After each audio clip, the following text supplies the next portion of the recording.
Hi guys, welcome back to the channel. और आज हम शुरू करने वाले हैं क्लास 11 की बिजनेस स्टडीज़।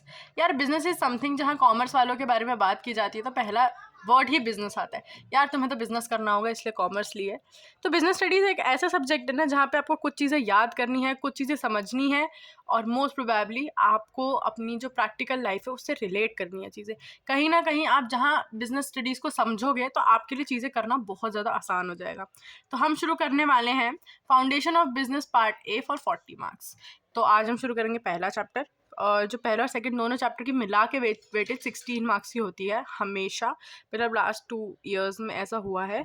बट हम ये देखेंगे कि मतलब इस साल हमारा क्या वेटेज है, तो हम इसका रिवाइज सिलेबस एक बार चेकआउट कर लेंगे क्योंकि ये लास्ट सेशन की बुक है।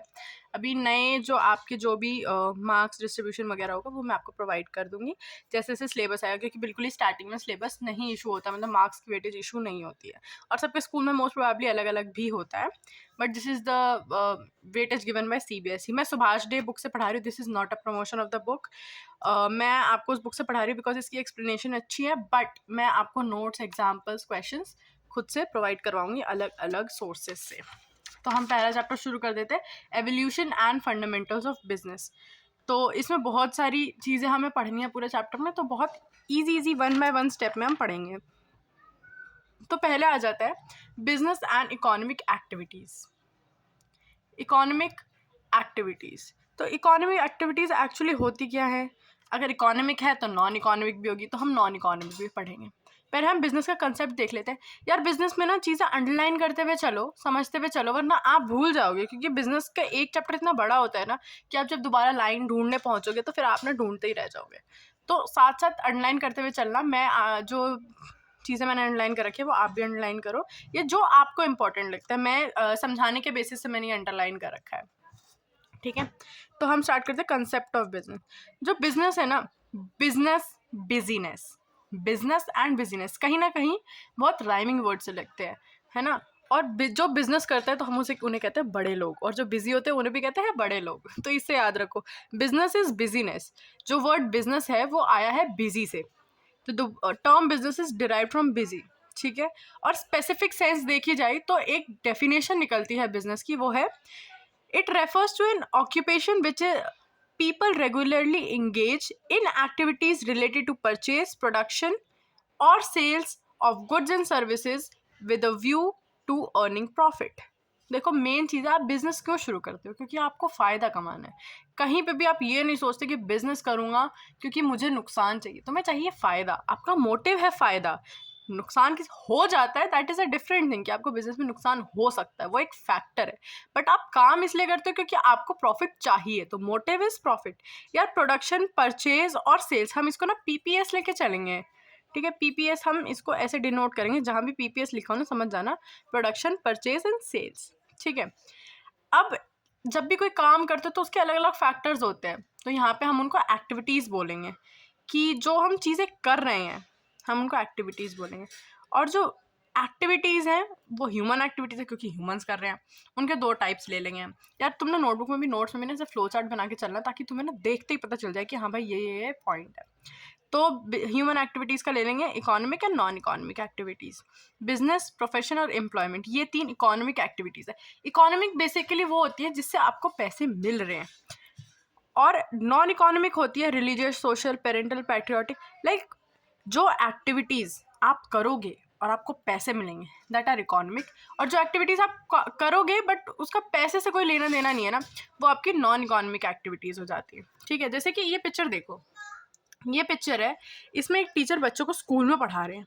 स्कूल में पढ़ा रहे हैं तो उनको सैलरी मिल रही होगी। सैलरी मिल रही है मतलब इनकी इनकम हो रही है। इनकम हो रही है तो वो हो जाएगी आपकी इकोनॉमिक एक्टिविटी, ठीक है। और टीचर, टीचर एक प्रोफेशन है। अब इसमें आप जो काम कर रहे हो, जो एक्टिविटी कर रहे हैं, वो अगर इकोनॉमिक है तो हम ये कैसे पता लगाएंगे कि बिजनेस है, प्रोफेशन है, एम्प्लॉयमेंट है, वो हम आगे देखेंगे। अब पढ़ाने की बात है, अगर टीचर स्कूल में पढ़ा रहा है, उसको सैलरी मिल रही है, तो वो इकोनॉमिक एक्टिविटी का पार्ट हो जाएगा। लेकिन अगर आपका बड़ा भाई या बड़ी बहन आपको गाइड कर रहे हैं, आपको पढ़ा रहे हैं, तो that is not non economic. जैसे मैंने अभी चैनल शुरू किया, मैं आपको पढ़ा रही हूँ, ठीक है, तो अभी मुझे कोई इनकम नहीं हो रही, तो this is a non economic activity right now. अगर मुझे मॉनेटरी टर्म्स में यूट्यूब से पेमेंट मिलने लग जाए तो वो हो जाएगा इकोनॉमिक एक्टिविटी। फिलहाल ये नॉन इकोनॉमिक है because I am not getting any payments, ठीक है। तो अब हम ना इस पर डिफरेंस देख लेते हैं यार। डिफरेंस ना बहुत ज़्यादा पूछे जाते हैं और 11th क्लास में ना एक नया रूल बन जाता है। कॉमर्स वाले ना हर चीज़ ना एक मुद्दे के साथ करते हैं। तो ना मुद्दा बेसिस, हम ना जब भी डिफरेंशिएट करेंगे ना तो हमें ना यहाँ पे बेसिस लिखने पड़ेंगे। अगर आपने बेसिस नहीं लिखे तो बहुत सारी जगह मार्क्स कटते हैं। और इवन जब आपसे क्वेश्चन पेपर में क्वेश्चन पूछा जाएगा तो आपसे ये नहीं पूछा जाएगा कि भाई आप डिफरेंशिएट करके बताओ। आपसे क्वेश्चन पूछेंगे differentiate between economic activities and non economic activities on the basis of types, या on the basis of meaning, on the basis of example, या गिविंग एग्जाम्पल। तो आपको नहीं ये बेसिस याद होने चाहिए। तो इकोनॉमिक एक्टिविटीज़ होती हैं जिससे हमें अर्न हो, लाइवलीहुड हमने पहले ही देख लिया। उसके बाद नॉन इकोनॉमिक होती हैं जिससे हम परफॉर्म करते हैं out of love, sympathy, sentiments, patriotism etcetera. ठीक है। एग्जाम्पल होता है a work of working in a factory. एक वर्कर फैक्ट्री में काम कर रहा है, एक मैनेजर ऑफिस में काम कर रहा है, डॉक्टर क्लिनिक में, टीचर स्कूल में, जिससे उनको पैसे मिल रहे हैं, सैलरी मिल रही है, तो वो कहेंगे कि they are engage in a economic activity. ठीक है। House wife is cooking food. यार हमारी मम्मियाँ सब काम करती हैं, बहुत सारी एक्टिविटीज़ करते हैं, बट द थिंग इज़ उनको पैसे नहीं मिल रहे। मम्मी कभी सुना है कि पापा मम्मी कह रही हो भाई मुझे सैलरी दे दो मेरे काम की, मैंने 1 महीने से खाना बनाया? नहीं बोला ना। जस्ट बिकॉज वो नॉन इकोनॉमिक एक्टिविटी है। वो आउट ऑफ लव कर रही हैं, वो अपनी ड्यूटी समझती हैं, वो आपके लिए प्यार से खाना बना रही है। वो ये नहीं कह रही कि मुझे खाना बनाने के पैसे चाहिए थे। Out of love she is serving you. Okay, ठीक है। अब टाइप्स हमने पढ़ लिए थे ऊपर कि बिजनेस, प्रोफेशन और एम्प्लॉयमेंट होती है। इसमें 4 होते हैं, religious activities, social, parental and patriotic. तो ये पेरेंटल का पार्ट हो गया। जो मदर वाला एग्जाम्पल है ना हमारा, मदर वाला, वो पेरेंटल है। ठीक है। अब नेक्स्ट आ जाता है हमारा।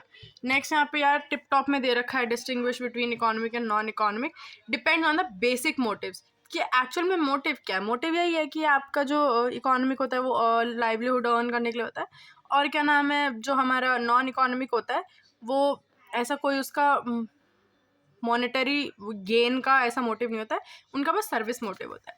यार अब एक और डिफाइन आ जाती है बिजनेस की, यार बोल्ड में लिखी है, तो इसको ना हम एक बार पढ़ लेते हैं और इनको याद कर लेते हैं। यार 2 डिफाइंस मिली हुई हमें, हम इसी के बेसिस पे ना ट्रिक के साथ ना नेचर कह लो, कैरेक्टरिस्टिक्स कह लो, ये पढ़ेंगे। ठीक है। तो देख लेते हैं। बिजनेस में भी defined as economic activity involving production and sales of goods and services. यार सिर्फ गुड्स नहीं लिखना, हमें गुड्स एंड सर्विसेज लिखना है, हम जहाँ भी लिखेंगे। क्योंकि जब एक बिजनेस हम करते हैं ना, तो ये ऐसा नहीं होता कि आप सिर्फ कोई चीज़ प्रोडक्ट प्रोवाइड करोगे, आप सर्विस भी। जैसे आपने एक प्रोडक्ट बनाया, आपने एक प्रोडक्ट की सेल करी, तो आप उसकी कस्टमर सर्विस निकालते हो, कस्टमर सर्विस लाइन निकलती है आपकी। वो क्या है? आफ्टर सेल सर्विस है। तो गुड्स एंड सर्विसेज साथ में आएगा, सिर्फ गुड्स नहीं सर्विसेज भी आएगा। ठीक है। उसके बाद undertaken with the motive of earning profit. फिर से पता चलेगा मोटिव, यार हमने इतनी बार बात कर ली कि अर्निंग प्रॉफिट है। Satisfying human needs in a society. यार देखो, एक ये डिफाइन आपकी थी और एक ये वाली डिफाइन आपकी थी। हम ना दोनों डिफाइन को एक जगह लिख लेते हैं, मैंने पहले से लिख रखी है। ठीक है, ताकि बार बार मुझे पेज ना पलटना पड़े। ठीक है। अब देखो मैंने लिख लिया, बिजनेस में भी defined as an economic activity वाला और ऑक्यूपेशन वाला, दोनों लिख लिया हमने। एक चीज़ पहले और देख लेते हैं यार, अलग अलग डिफाइंस है। आपको जो इजी लगती है आप वो याद कर सकते हो इसमें से, बट द थिंग इज आपको वो याद रहनी चाहिए, आपको वो समझ में आनी चाहिए। आप अगर एक्सप्लेन करने आपको बोला जाए तो एक्सप्लेन कर लो आप। ठीक है। फिर आते हैं business functions eight enterprise level. जब बिजनेस होता है उनके क्या फंक्शंस होते हैं? वो फंक्शन हो जाते हैं financing, production, marketing, human resource management. ठीक है, ये अलग अलग फंक्शन है, इनको इतना डिटेल में पढ़ने की जरूरत नहीं है, आगे आगे ये अपने आप ही आपको समझ में आने लग जाएंगे। तो यार ये कार्ड हमारे पास है, ये तो भाई कहते हैं ना बहुत काम की चीज़ है। अब हमने रख लिया है यहाँ पे। ठीक है। और हमारा नेक्स्ट टॉपिक है नेचर, कैरेक्टरिस्टिक्स, फीचर्स। यार ये एक ही चीज़ है, आपसे कोई घुमा फिरा के कुछ भी पूछे, मतलब एक ही है इनका तीनों का। ठीक है। अब यार हम ना इसमें देख लेते हैं पहले कितने पॉइंट है। हमारे पास यहाँ पे 7 पॉइंट है। इन 7 पॉइंट को ना हम इससे पढ़ेंगे, इस एक छोटे से कार्ड से हम ये पूरा समझेंगे। ठीक है। यार एक्सप्लेनेशन ना आप खुद से लिख सकते हो, आप एनसीईआरटी रेफर कर सकते हो, या आपकी मैम जब को समझा रही है। मेन थिंग इज़ कि आपको बिजनेस स्टडीज समझ में आनी चाहिए। ठीक है। पहला है इकोनॉमिक एक्टिविटी। देखो डिफाइन में कहीं लिखा है, देखो इकोनॉमिक एक्टिविटी, बिजनेस में भी defined as an economic activity. तो पहला तो इकोनॉमिक एक्टिविटी कौन सी होती है और क्यों होती है? ये इकोनॉमिक एक्टिविटी इसलिए होता है क्योंकि हमारा ऑब्जेक्टिव होता है कि हम प्रॉफिट अर्न करें। यहाँ पे प्रॉफिट वाला पॉइंट लेके आप एक्सप्लेन करो कि हाँ भाई इकोनॉमिक एक्टिविटी, क्योंकि हमारा मोटिव होता है कि हम ना प्रॉफिट अर्न करें। ठीक है, हमारे लाइवलीहुड के लिए। और बिजनेस हम ना प्यार के लिए नहीं करते कि हाँ भाई ये बंदा मुझे पसंद है चलो इसके लिए बिजनेस खड़ा कर देते हैं, नहीं, हमें पैसे चाहिए, हमें मुनाफा कमाना है, इसलिए लव अफेक्शन सिंपैथी की कोई जगह नहीं होती बिजनेस में। हाँ, एम्प्लॉयज़ के बीच में एक अफेक्शन होता है, that is a different thing, but आपका मेन मोटिव तो पैसा कमाना है। ठीक है, अब देख लेते हैं नेक्स्ट है प्रोडक्शन और procurement of goods and services. यार हमने पीपीएस पढ़ा था अभी जस्ट थोड़ी देर पहले, कोड वर्ड बनाया था PPS, production purchase and cell.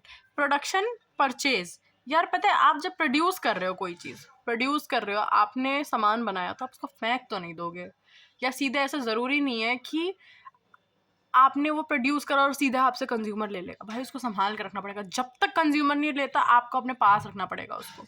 ठीक है, तो वही चीज़ यहाँ पे है, before goods are offered to the public for consumption या फिर people for consumption, they are produced और procured by the business enterprise. मतलब उन्हें संभाल के रखना है कि मैन्युफैक्चर करा है, फिर वो प्रोड्यूसर्स जो हैं वो कंज्यूमर्स तक पहुँचाएंगे, उससे पहले वो अपने पास अच्छे से संभाल के रखते हैं। ठीक है, तो उसके लिए वर्ड प्रोक्योरमेंट यूज़ होता है।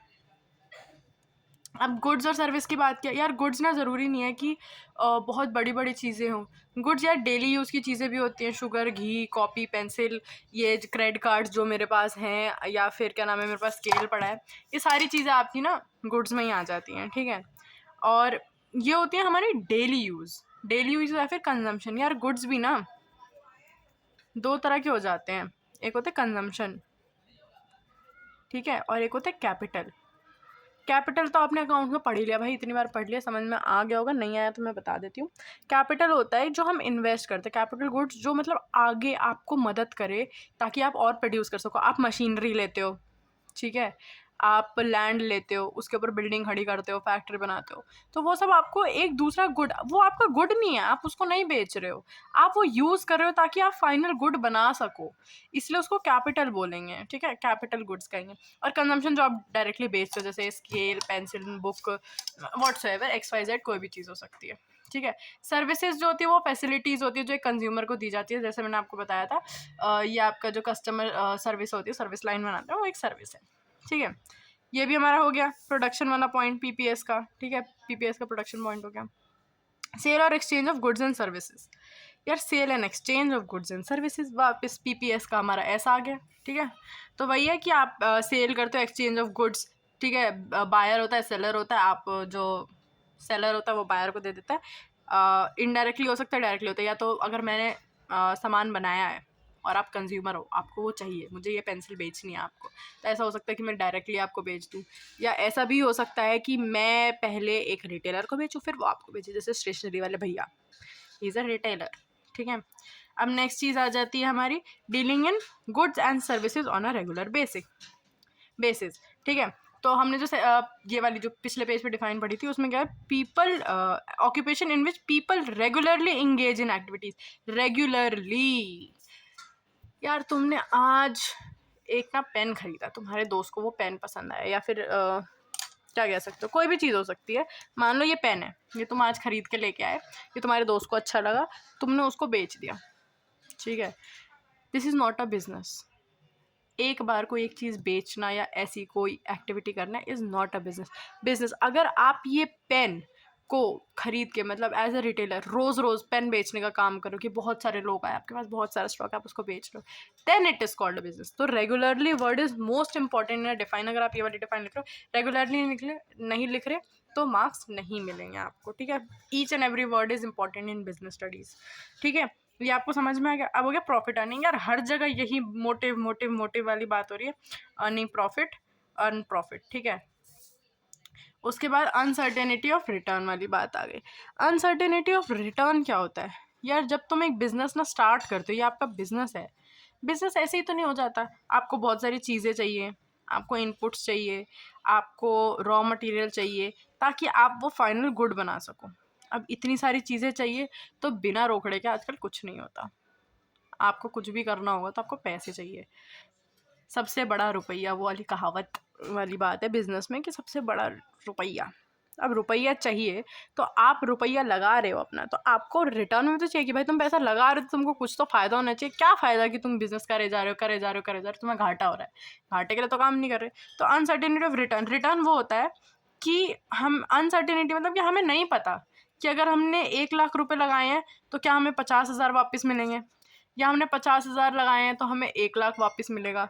मतलब कि हमें कितना प्रॉफिट होगा। मान लो किसी ने 5 लाख रुपए लगाए हैं, ए ने भी 5 लगाए हैं, बी ने भी 5 लाख लगाए हैं।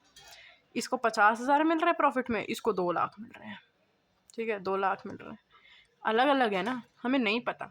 क्या पता अगली बार ए को ज़्यादा मुनाफा हो जाए, बी को कम हो। वी डोंट नो कि फ्यूचर में क्या होने वाला है। ठीक है, तो इसमें ये भी हो गया अनसर्टेनिटी ऑफ रिटर्न, क्योंकि रिटर्न की बात हो रही है। रिटर्न ये कॉमन सी चीज़ है। ठीक है, now let us study the next one. ठीक है, अभी हो जाता है एलिमेंट ऑफ रिस्क। यार जब तुम कोई भी काम करते हो ना, तो तुम जीवन में ना खतरों के खिलाड़ी हो। शो आता है ना खतरों के खिलाड़ी, सबने देखा है। खतरों के खिलाड़ी हो क्योंकि जब तुम यार एक बिजनेस शुरू कर रहे हो, तुम्हारे को इतना सारा पैसा लगाना पड़ रहा है, तुम्हें नहीं पता क्या होने वाला है। तुमने भाई अपने जमा पूंजी सारी लगा दी 5 लाख रुपए, तुम्हें पता है तुम्हें पैसे मिलेंगे, ज़रूरी नहीं है। अनसर्टेनिटी हम पढ़ चुके हैं। तो इट इज़ लाइक कि नहीं पता तुम्हें, रिस्क है। क्या पता तुम्हें 50,000 मिले, क्या पता तुम्हें घर से पैसे लगाने पड़े, तुम्हें बिल्कुल घाटा हो रहा है, तुम्हें अपना बिजनेस ख़त्म करना पड़े। सारी पॉसिबिलिटी है। और जो ये पॉसिबिलिटी है ना, वो लॉस की बता रही हूँ मैं। तो जो लॉस की जो पॉसिबिलिटी है ना, उसी को हम रिस्क कहते हैं। Possibility of risk. तो यार आप भी ना ऐसे ना डिफाइन को ना ऐसे पेपर पे लिख लेना। ठीक है, उसके बाद ना ऐसे रिवाइज करते रहना कि अच्छा ये इससे रिलेटेड, जहाँ जहाँ चीज़ें रिलेटेड लगे ना उनको रिलेट करते चलो। रिलेट करते चलोगे ना तो पढ़ने में बड़ी आसानी से होती है। ठीक है, अब हमने पढ़ा था इकोनॉमिक एक्टिविटीज़ के 3 टाइप्स। 3 टाइप्स से बिजनेस, प्रोफेशन और एम्प्लॉयमेंट। अब इनको पढ़ते हैं। बिजनेस क्या है हमने पूरी डिफाइन भाई रट लिया इतनी बार में, याद हो गई अब तो मैं। ठीक है, प्रोफेशन होता है इकोनॉमिक एक्टिविटी, जो हमने टीचर वाली बात करी थी। प्रोफेशन इकोनॉमिक एक्टिविटी है। इस क्या क्या चाहिए इसके लिए? Require application of special knowledge and skills in the occupation. यार डॉक्टर है वो MBBS करके ही डॉक्टर बनेगा, टीचर को B.Ed करनी ही पड़ेगी। और टीचर ने B.Ed करी है तो SST वाली मैम ने अलग उसमें करी होगी। तुम्हारी एक लाइब्रेरी वाली मैम है, उन्होंने B.Lib M.Lib करा होगा, वो अलग फील्ड है। तुम्हारी मैथ्स वाली मैम ने BSc मैथ्स ली होगी, किसी ने इकोनॉमिक ऑनर्स किया। तुम्हारा जो सब्जेक्ट है ना उस सब्जेक्ट के हिसाब से वो टीचर तुम्हें मैथ्स वाली मैम तो अगले दिन आके इंग्लिश पढ़ाती नहीं है। वही वाली चीज़ है कि आपको स्पेशलिटी चाहिए। जैसे कि मुझे बिजनेस, इकोनॉमिक्स ये सारे सब्जेक्ट ज़्यादा अच्छे लगते हैं। मुझसे मैथ्स करवा के देखो, मुझसे नहीं होती है 10th के बाद मैथ्स। स्टिल मैंने ली थी, बट उसका कोई फ़ायदा नहीं होता है ना, क्योंकि अगर मैम आके पढ़ा रही है तुम्हें समझ में कुछ भी नहीं आ रहा है, गलत पढ़ा रही है कोई और सब्जेक्ट की टीचर आके, that is of no use. इसलिए प्रोफेशन में स्पेशल नॉलेज होती है। वर्ड है ना स्पेशल नॉलेज एंड स्किल, ये बहुत इंपॉर्टेंट है, इसलिए मैंने इतना लंबा चौड़ा भाषण दिया है। ठीक है, फिर आता है एम्प्लॉयमेंट। एम्प्लॉयमेंट है एक ऑक्यूपेशन। देखो ऑक्यूपेशन तो तीनों है। ठीक है, ऑक्यूपेशन ये भी एक ऑक्यूपेशन है। यहाँ पे इकोनॉमिक एक्टिविटी वर्ड लिखा है, तो इकोनॉमिक एक्टिविटी ये भी है, ये भी है, ये भी है। अब एम्प्लॉयमेंट का हम क्या देख रहे हैं कि ये ऑक्यूपेशन है जिसमें हम किसी और के लिए काम करते हैं। ठीक है, to get remuneration in return. Remuneration is when you are getting money for the work you do. मतलब अगर मैं तुम्हारे लिए कोई काम कर रही हूँ और तुम मुझे पैसे दे रहे हो, दैट इज़ रेम्यूनरेशन। ठीक है, अब वेजेस एंड सैलरीज। यार दुनिया के लिए ना वेजेस एंड सैलरी ना एक ही वर्ड है, एक ही मतलब है, बट हम कॉमर्स वालों के लिए अलग अलग मतलब है, हम डीप में घुसते हैं। तो देखते हैं वेजेस एंड सैलरी। सैलरीज क्या है? जब आपके यहाँ पे कोई रेगुलर बेसिस पे काम कर रहा है, जैसे आप ऑफिस जाओगे, आपके पापा रेगुलर एक ऑफिस ज्वाइन कर रखा है, तो उसको ना आप सैलरी कहोगे। But wages, daily veg worker सुना है? ये जो आपका लेबर चौक होता है, सबके सिटी में लेबर चौक होगा, वहाँ पे लेबर्स आते हैं, जिसको ज़रूरत होती है वो ठेकेदार उनको लेके जाता है, फिर उनको उस दिन के पैसे मिलते हैं। अगले दिन वो कहीं और काम कर रहे होते हैं तो वहाँ जिसने काम कराया था वो पैसे देता है। तो वो जो अलग अलग लोग पैसे देते हैं ना इरेगुलर वर्क के, वो वेजेस होते हैं। ठीक है, लेबरर्स के, जो लेबरर होते हैं उनको वेजेस मिलते हैं। बट जो एम्प्लॉयज़ होते हैं एक कंपनी के, एक फर्म के, एक ऑर्गेनाइजेशन के, उनको सैलरीज मिलती हैं। ठीक है, तो आप डिफाइंस याद करोगे पहले। अब ये देखो प्रोफेशन वाली चीज़ में एक एग्जाम्पल देख लेते हैं, क्योंकि आगे आपको पढ़ना पड़ेगा, नेक्स्ट ईयर भी पढ़ना पड़ेगा, अभी भी इसको डिटेल में बाद में पढ़ेंगे। तो प्रोफेशन है मेडिकल। प्रोफेशंस क्या होते हैं? प्रोफेशंस हो गए लाइन, किस लाइन में हो आप, मेडिकल लाइन में हो, अकाउंटिंग लाइन में हो, या लीगल लाइन में हो। अब उसके प्रोफेशनल्स, मेडिकल लाइन में है तो ऑब्वियसली डॉक्टर होगा वो, लीगल लाइन में है लॉयर हो गया वो प्रोफेशनल, अकाउंटिंग लाइन में है अकाउंटिंग, अकाउंट्स कर रहा है, CA है भाई। ठीक है, CA। अकाउंट सुनते ही तो भाई रूह कांप जाती है, लेकिन फिर भी CA बनना है। ओके, मुझे नहीं बनना, दूसरों को ख्वाब है, देखो आगे। अब ना यार प्रोफेशनल्स तो उनके लिए ना स्पेसिफिक बॉडीज़ बनी हुई है। इंडिया में ना बहुत ही ज़्यादा रूल्स एंड रेगुलेशंस के साथ काम होता है, तो उसके लिए ना प्रोफेशनल, हर प्रोफेशन के लिए और उन प्रोफेशन में इन्वॉल्व प्रोफेशनल्स के लिए एक प्रोफेशनल बॉडी बनी हुई है। बात की इंटेंसिटी समझो। तो जो मेडिकल है ना, मेडिकल प्रोफेशन है, उसको मेडिकल काउंसिल ऑफ इंडिया देखेगा। जो लीगल है उसको बार काउंसिल, ठीक है, बार काउंसिल। यार ये ना थोड़ा सा अलग वर्ड है, ठीक है। अकाउंटिंग के लिए ICAI, या तो मुझे ये तो याद भी है, ICAI ये होता है institute of chartered accountants in India. Chartered accountants हैं तो चार्टेड अकाउंटेंट से रिलेटेड याद रखो, इंस्टीट्यूट ऑफ चार्टेड अकाउंटेंट्स। ये तुमसे डिटेल में नहीं पूछेंगे, बट स्टिल तुम्हें पता होना चाहिए, क्योंकि ये अब MCQs आते हैं यार 20 नंबर के, और बिजनेस में ना MCQs कई बार ना बहुत कंफ्यूजिंग कर देते हैं, थ्योरी आसान कर देते हैं या फिर थ्योरी मुश्किल कर देते हैं, तो आपका वो आसान हो जाता है MCQ। तो आप मुश्किल उसमें ना अटको, इसलिए मैं आपको इतनी लंबी लंबी एक्सप्लेनेशन दे रही हूँ, ठीक है। एम्प्लॉयमेंट में भी हो गया, people who work in salary receive wages, bank employees get salaries. तो ये एग्जांपल हो गया जो मैं आपको ऊपर समझा रही थी, ठीक है। इसको एक बार देख लेंगे हम, ठीक है। ये तो यार क्वेश्चंस है, मैं आपको ना बुक में से नहीं कराऊंगी, मतलब मैं अलग अलग डिफरेंट बुक से आपको अरेंज करके दूंगी, कि सेम बुक से खैर पुराने हो जाते हैं क्योंकि क्वेश्चंस, तो मैं नए नए क्वेश्चंस दूंगी, ठीक है। अब वही बेसिस वाली बात आ गई बिजनेस प्रोफेशन एम्प्लॉयमेंट में। तो यार ये तो आप खुद कर सकते हो, ये इनको एक्सप्लेनेशन की ज़रूरत नहीं है, क्योंकि जो जितने भी इसके पॉइंट्स हैं मैं ऑलरेडी यहाँ पे करा चुकी हूँ पीछे। एक्सप्लेनेशन सेम होगी तो वो बोरिंग लगेगा।